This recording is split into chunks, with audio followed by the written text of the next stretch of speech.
Hello guys, welcome back to my channel. তো আগের দিন যেখানে শেষ করেছিলাম আজকে ওখান থেকে স্টার্ট করব। সরি আমি এই কদিন ভিডিও দিতে পারিনি, কারণ কি আমাদের এখানে দিওয়ালি, ভাইফোঁটা এগুলোর জন্য না আমরা এতটা বিজি থাকি, বছরে তো একবারই আসে এগুলো, তাই জন্য সরি। আমি আবার রেগুলার পোস্ট করব।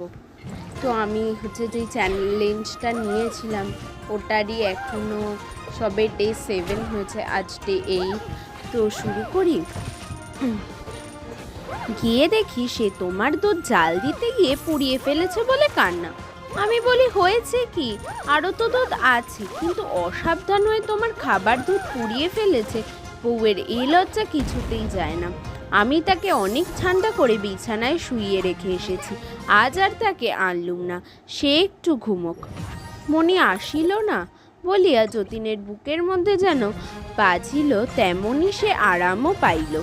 তাহার মনে আশঙ্কা ছিল যে পাছে মনি সশরীরে আসিয়া মনির ধ্যান মাধুরীটুকুর প্রতি জুলুম করিয়া যায়, কেননা তাহার জীবনে এমন অনেকবার ঘটিয়াছে। দুধ পুড়াইয়া ফেলিয়া মনির কোমল হৃদয় অনুতাপে ব্যথিত হইয়া উঠিয়াছে। ইহারি রসটুকুতে তাহার হৃদয় ভরিয়া ভরিয়া উঠিতে লাগিল। মাসি। কি বাবা? আজ বেশ জানছি আমার দিন শেষ হয়ে এসেছে, কিন্তু আমার মনে কোনো খেদ নেই। তুমি আমার জন্যে শোক করো না। না বাবা, আমি শোক করব না।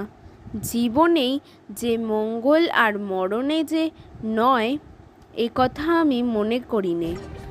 মাসি, তোমাকে সত্যি বলছি, মৃত্যুকে আমার মধুর মনে হচ্ছে।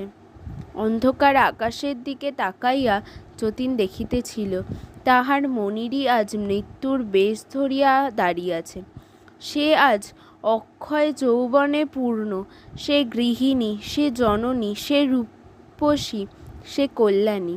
তাহারই এলো চুলের ওপরে ওই আকাশের তারাগুলি লক্ষ্মীর স্বহস্তের আশীর্বাদের মালা।